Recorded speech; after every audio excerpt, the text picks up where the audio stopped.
सभी को सुप्रभातम। मेरे प्यारे बच्चों, आज मैं आपके सामने जो है ये महाभारत का संक्षिप्त परिचय जो है लेके आया हूँ।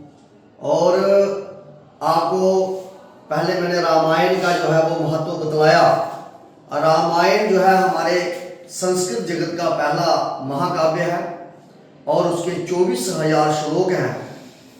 ये दूसरा जो है इतिहास का, महाभारत जो है इतिहास का सर्वश्रेष्ठ ग्रंथ है, बहुत बड़ा ग्रंथ है। इसमें कुल जो है 1,00,000 श्लोक हैं। कितने श्लोक हैं? 1,00,000 श्लोक हैं। और इसमें महाभारत में कौरवों और पांडवों के युद्ध का वर्णन है। इसमें कौरवों और पांडवों के युद्ध का वर्णन तो है, परंतु इसमें और भी बहुत बड़ा जो है धार्मिक, राजनीतिक, वैज्ञानिक दृष्टि से इसमें जो है बहुत कुछ दिया गया है।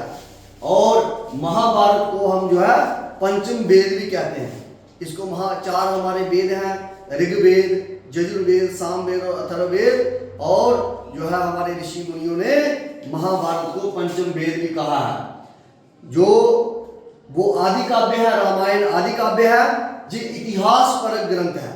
इसमें इतिहास का जो है पूरा वर्णन है। और महाभारत के जो लेखक हैं, जो रचयिता है, जिन्होंने इसका निर्माण किया है, कृष्णद्वैपायन श्री वेद व्यास जी हैं। और सत्यवती और पराशर के पुत्र जो हैं वो वेद व्यास जी सत्यवती और पराशर के पुत्र हैं। इस में 18 पर्व है। पर्व में अध्याय टाइप के जो हैं ये 18 हैं और 1,00,000 इसमें श्लोक हैं। और हर पर्व में अलग अलग वर्णन जो है वो किया गया है। आपको सिर्फ संक्षिप्त परिचय ही पढ़ना है, क्योंकि आपने पहली बार जो है पहली कक्षा में जहाँ पर संस्कृत रखी हुई है, तो इसलिए आपको अधिक ज़्यादा विस्तार में बताएंगे तो आप थोड़ा सा कंफ्यूज भी हो सकते हो। इसलिए आपने ये मुख्य मुख्य बिंदुओं पर जो ध्यान रखना है। तो ये जो है सबसे श्रेष्ठ और इतिहास पर ग्रंथ है। इतिहास में जितनी भी जो ऐतिहासिक हमारी प्राचीन राजनीति जो है, किस प्रकार की हमारी भारतीय राजनीति रही है, कौरवों और पांडवों के समय में किस प्रकार की जो लोग जहाँ कूटनीति चाले चलते थे, और इसके आधार पर बहुत से ग्रंथ और भी बने हैं। दूत वाक्य है, किरातार्जुनीयम है। जो इस प्रकार के जो है ग्रंथ जो है इसी को आधार मान करके, महाभारत को आधार मान करके ग्रंथ बने हैं। इसी महाभारत से श्रीमद् भगवत गीता, विष्णु सहस्रनाम, गजेंद्र मोक्ष, भीष्म स्तवराज और अनुगीता, इनको 5 रत्न कहते हैं। ये भी महाभारत के ही अंश हैं। और श्रीमद्भागवत गीता जो है इसको हम जो है बड़ा एक अपना आदर्श ग्रंथ मानते हैं। हर जगह न्यायालयों में भी जब जो है कोई शब्द ली जाती है तो कहते हैं कि गीता के ऊपर हाथ रख के क्या बताओ। गीता हमारा बड़ा ही एक आध्यात्मिक ग्रंथ है। महाभारत की जो पहली जो कथा जो थी, वेद व्यास जी ने अपने शिष्य जो है वैशंपायन को सुनाई।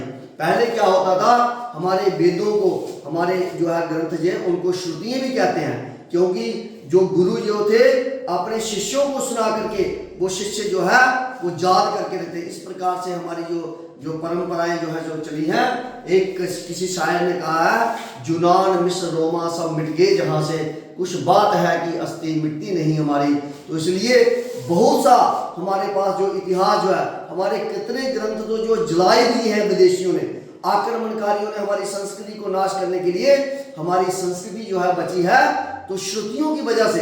एक ने दूसरे को सिखा दिया, दूसरे को सिखा दिया। ऐसे जो है किताबें तो आदमी जला सकता है, लेकिन जो किसके दिमाग में जो चीज हो उसको कैसे मिटाना है। तो महाभारत में जो कुछ है जो है महाभारत में लिखा गया है कि महाभारत में, इस ग्रंथ में जो कुछ है वह हर जगह पर है। और जो इसमें नहीं है, जो महाभारत में वर्णित नहीं है, वो कहीं और नहीं, कहीं भी आपको मिल सकता है। इसलिए अगर हमें आप अपनी संस्कृति को, अपनी भारतीय संस्कृति को जानना है, हमने अपने इतिहास पुराणों को पढ़ना है, तो हमें संस्कृत आना बड़ा जरूरी है। इतने विशाल ग्रंथ जो 1,00,000 श्लोक जो है जो लिखे गए हैं, अगर हमें संस्कृत नहीं आएगी तो 1,00,000 श्लोकों में क्या लिखा गया है वो उसका पता नहीं चलेगा। रामायण में 24,000 श्लोक जो है वाल्मीकि जी ने जो लिखे हैं उनका हमें पता नहीं चलेगा इसमें क्या है। इसलिए संस्कृत पढ़ना हमारे लिए बहुत जरूरी है।